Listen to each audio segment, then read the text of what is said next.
الكورس دوت متقسم 4 أجزاء. أول جزء إيه اللي هتعمله قبل التفاوض، تاني جزء أخطاء في التفاوض تتجنبها، تالت جزء طرق التفاوض هنتكلم على 12 أسلوب، وآخر حاجة تعمل إيه في المواقف المختلفة. قبل ما نبدأ بالكلام دوت هنتكلم عن موضوع ممكن تكون عارفه لكن لازم نتكلم عليه. ليه ساعات بنتحرج إن إحنا نتفاوض؟ ليه ساعات ما بنحبش نتفاوض؟ ساعات مثلا نحس إن لو أنا اتفاوضت هيقولوا عليا بخيل، أو لو أنا اتفاوضت مثلا ممكن يحس إن أنا طماع عايز حاجة زيادة، أو لو أنا اتفاوضت ممكن أخسر الديل خالص. ساعات الناس بتفكر كده، لكن الحقيقة احنا عايزين نبص الموضوع بشكل مختلف. التفاوض هو win-win situation، يعني هدفه ان انا اكسب واللي قدامي يكسب. التفاوض هو طريقة ايجاد حل جديد يخليني انا والعميل مبسوطين، حل باسلوب مختلف يخليني انا والعميل قادرين نعمل بيزنس مع بعض.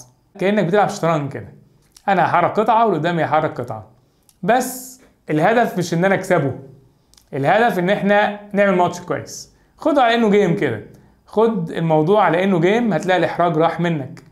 برضو فكر في حاجة مهمة عشان ما تخسرش الديل.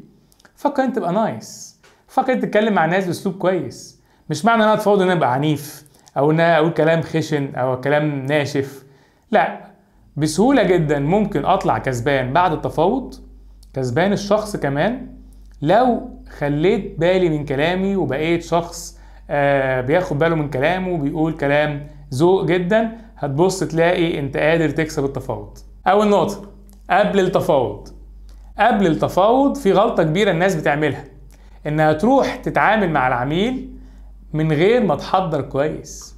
يبقى اكبر غلطة ممكن تحصل ان انت ما تحضرش. بص معايا على الاسئلة ديت ونفكر ازاي نحضر كويس. اول حاجة تفكر فيها، مين اللي هياخد القرار؟ يا ترى اهدافه ايه؟ ايه العقبات اللي بتواجهه؟ يعني هفكر كده، اللي انا قاعد معاه ده هو اللي هيمضي في الاخر العقد؟ هو اللي هيقرر ان هو هيشتغل معايا، ولا في مدير مسؤول عن الموضوع دوت فوقيه، ولا في واحد تاني هو اللي كلامه ماشي في الشركة ديت؟ طيب الشخص بقى صنع القرار ده اهدافه ايه؟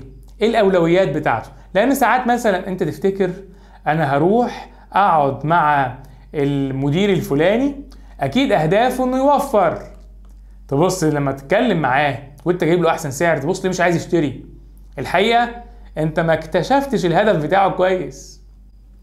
لازم تحضر كويس وتستنتج الاهداف وتبدأ تجمع معلومات وتشوف ايه هدفه الحقيقي حتى قبل ما تروح تقعد معاه، لان ممكن تلاقي ان هدفه مش يوفر ولا حاجة. ممكن يبقى هدفه ان يبقى شكله حلو قدام المدير بتاعه، صح ولا غلط؟